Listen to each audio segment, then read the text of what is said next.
लातूरच्या बाबळगावमध्ये देशमुख कुटुंबियांनी मतदानाचा हक्क बजावलाय। वैशाली देशमुख, काँग्रेसचे माजी आमदार धीरज देशमुख, दीपशिखा देशमुख यांनी मतदान केलंय। यावेळी धीरज देशमुखांनी मतदान करण्याचं आवाहन मतदारांना केलंय। तर बाबळगावमध्ये देशमुख कुटुंबाकडून मतदान करण्यात आलेलं आहे। वैशाली देशमुख, काँग्रेसचे माजी आमदार धीरज देशमुख, दीपशिखा देशमुख या सगळ्यांनीच मतदान केलंय। त्यासोबत धीरज देशमुखांनी सगळ्याच मतदात्यांना मतदान करण्याचं आवाहनही केलंय। लातूरच्या बाबळगावमधली ही दृश्य आहेत। राज्यभरात अनेक ठिकाणी सध्या निवडणुकांची या मतदानाची प्रक्रिया पार पडते। तर धीरज देशमुख यांच्यासोबत बातचीत केली आमचे प्रतिनिधी संदीप भोसले यांनी।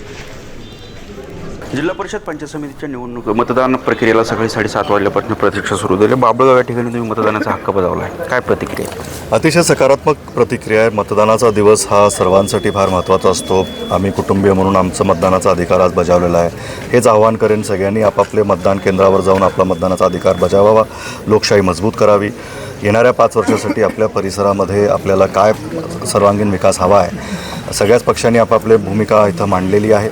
सर्व पक्षांनी आपापले जाहीरनामे लोकांसमोर ठेवलेले आहेत। शांत मनानेच येणाऱ्या काळासाठी विकास जो जास्त चांगल्या पद्धतीने करू शकेल, काय लोकांचा अनुभव मागे राहिलेला आहे आणि पुढे काय करायचं आहे, हा विचार करून मतदानावर लोकांनी सहभागी व्हावं असंच आम्ही आवाहन करेन। आम्ही कुठंही कोणावर व्यक्तिशः बोलण्यापेक्षा विकासाच्या मुद्द्यावर आम्ही बोललो। आमचा अजेंडा येणाऱ्या 5 वर्षामध्ये काय आहे, रखडलेली कामं असतील, जे लाभार्थी असतात ज्यांच्या योजना त्यांच्यापर्यंत आतापर्यंत पोचल्या नाहीत, याद्या बऱ्याच आल्या, अनाऊन्समेंट बऱ्याच आल्या, पण लाभ मात्र लोकांपर्यंत पोचला नाही। कुठेतरी प्रशासकीय कारभारामध्ये तो अडकलेला आहे। त्याला खुला करण्यासाठी आम्ही ह्यावेळेस लोकांना आवाहन केलं आणि आम्हाला माहिती आहे, वाटतं की लोक आमच्या बाजूनं उभे राहतील।